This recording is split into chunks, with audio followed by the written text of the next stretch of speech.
नमस्कार। आज का वीडियो मेरा हिस्ट्री पे है और ये आप हिस्ट्री भी ले सकते हैं इसको और यूपीएससी के लिए भी वो कंसीडर कर सकते हैं। ठीक है, जीएस में भी आपके काम आएगा। खैर, आपने अगर चैनल को सब्सक्राइब नहीं किया है तो इसको सब्सक्राइब कर लीजिए।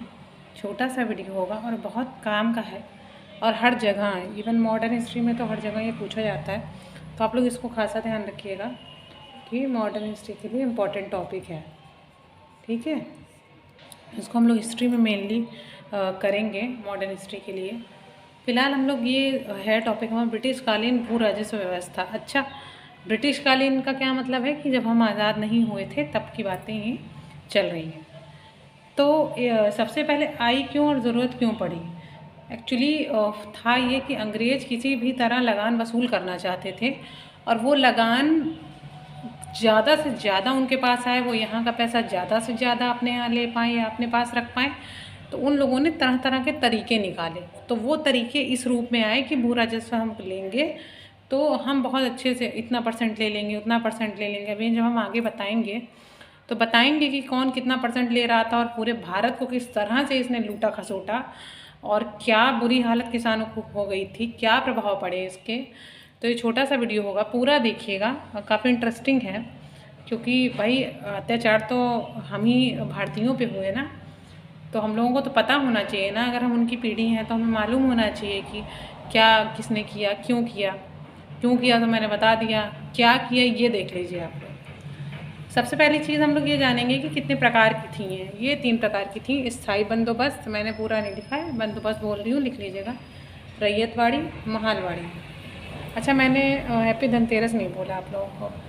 धनतेरस की बहुत बहुत शुभकामनाएं। अच्छे अच्छे आप लोग चीज़ें खरीदिए और संपन्न रहिए। और जो भी लोग पीसीएस का एग्ज़ाम दिए हैं या जीआईसी का एग्ज़ाम दिए हैं, सब लोग आगे बढ़ें और नेक्स्ट ईयर आप लोग बिल्कुल आप लोग का रिज़ल्ट आए और आप लोग का हो जाए और आप लोग एक अधिकारी के तौर पर जो है फिर से मेरा ये वीडियो देखिए। कितना अच्छा महसूस हो रहा है, सोच करके भी बड़ा अच्छा लग रहा है। खैर, देखते हैं स्थायी, रैयतवाड़ी और महालवाड़ी। तो स्थायी बंदोबस्त के बारे में जानते हैं कि किसने किया था।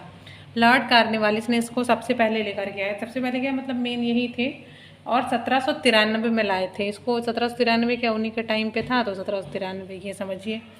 और किस किस क्षेत्र पर था और कहाँ कहाँ इसका गहरा प्रभाव पड़ा था, तो ये देखते हैं हम लोग। बिहार में, उड़ीसा में और बंगाल में। ठीक है, तो ये चीज़ें आपको पता होनी चाहिए कि कहाँ पे था। फिर उसके बाद आता है ये कि समस्त अंग्रेजी भारत का, जो अंग्रेज भारत था उस समय, जो अंग्रेज भारत हुआ करता था, उसका 19% ये लोग क्षेत्र पूरा अकर कर गए थे, मतलब प्राप्त कर गए थे। फिर इन्होंने क्या किया, भूमि अधिग्रहण सदैव जो है जमींदार के लिए होता था। जो जमींदार मैंने लिखा है तो भूमि अधिग्रहण के पर्पज से लिखा हुआ है। ब्रिटिश सरकार को राजस्व देने की जिम्मेदारी किसकी होती थी, इनकी होती थी, इनको देते थे। सूर्यास्त का नियम भी फॉलो होता था इसमें। तो उसमें क्या होता था, अगर नहीं दे पाते थे वो तो कहते थे कि आप जो जमींदारी है वो बेच दीजिए किसी और को। तो जो उसमें खामियां थी तो अंग्रेज़ों को फ़ायदा नहीं मिल रहा था, तो उन्होंने उसको भरने के लिए, क्योंकि 1/11वां भाग जो वो देना चाहते थे, तो उसको भरने के लिए और हम लूटे खसोटे कैसे, तो रैयतवाड़ी आई लूटने खसोटने के लिए। मेन लूट खसोट की प्रथा जो चली थी, इन शॉर्ट जो मेरा कहना, और सभी दादा भाई नौरोजी ने भी ये बताया कि पूरा इकोनॉमिक ड्रेनेज बना रखा था, सब कुछ लूट के ले जाने का पूरा मादा था, तो वो यही था। तो रैयतवाड़ी में क्या हुआ, थॉमस मुनरो आए। थॉमस मुनरो आए क्या, उन्होंने मतलब छीछा लेदर कर दी कि 51% जो है लूटो, इंडिया को लूटो बहुत कायदे से। हम लोग उस समय 25% योगदान करते थे वर्ल्ड में।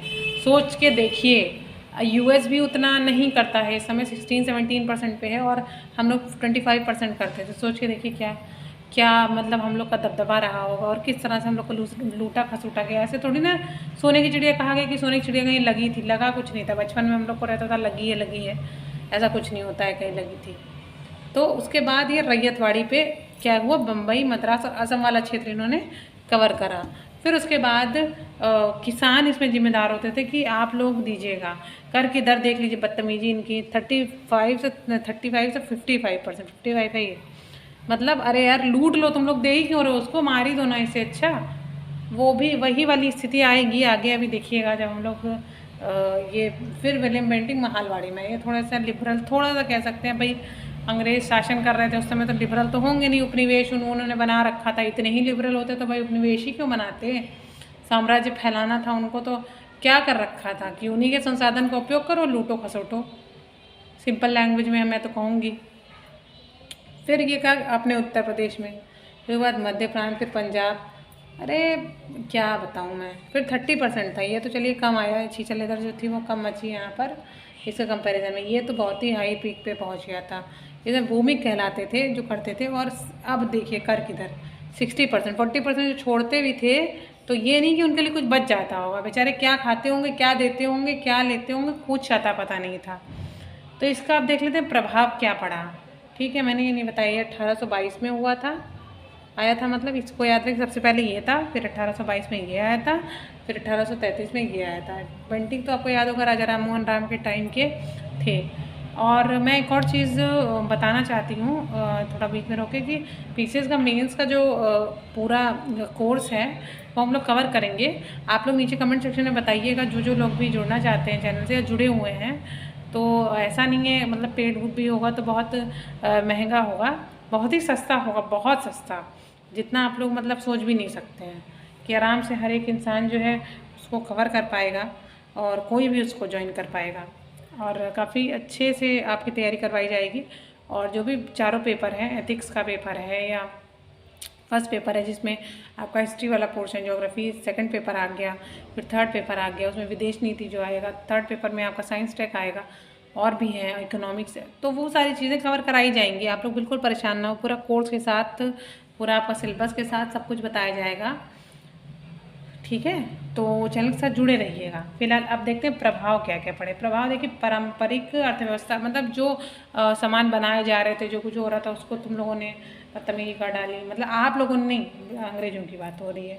कृषकों को दरिद्र बना दिया, ठहराव की नीति कर दी, पुराने जमींदारों का उन्मूलन हो गया, वही बताए सूर्यास्त का नियम, कृषि का वाणिज्यीकरण हो गया। वाणिज्यीकरण क्या है कि मतलब ऊपर बहुत लेवल तक लेकर के चले। तो ये सारी चीज़ें थी। इसके अलावा भी बहुत सारी प्रथाएं आई थी, इनकी 3 कठिया प्रथा है, दुबली आली प्रथा है, ददनी प्रथा है, कमियावटी प्रथा है। तो ये सब प्रथाएं थी। 3 कठिया में तो 3/20 भाग नील की खेती करनी पड़ती थी, और नील की खेती तो क्या क्या करवाती थी भगवान ही जाने, बीमारियाँ हो जाती थी फेफड़े जनित बहुत सारी। तो चैनल को अगर लाइक सब्सक्राइब शेयर नहीं किया है तो करिए और पहुँचाइए, मेरा तो यही हमेशा से कहना रहा है। तब तक के लिए धन्यवाद, नमस्कार। आपका दिन शुभ हो और हैप्पी धनतेरस अगेन, और हैप्पी दिवाली भी। फिलहाल दिवाली पे मैं रूबरू होंगी छोटा सा वीडियो लेकर। तो धन्यवाद, नमस्कार, आपका दिन शुभ।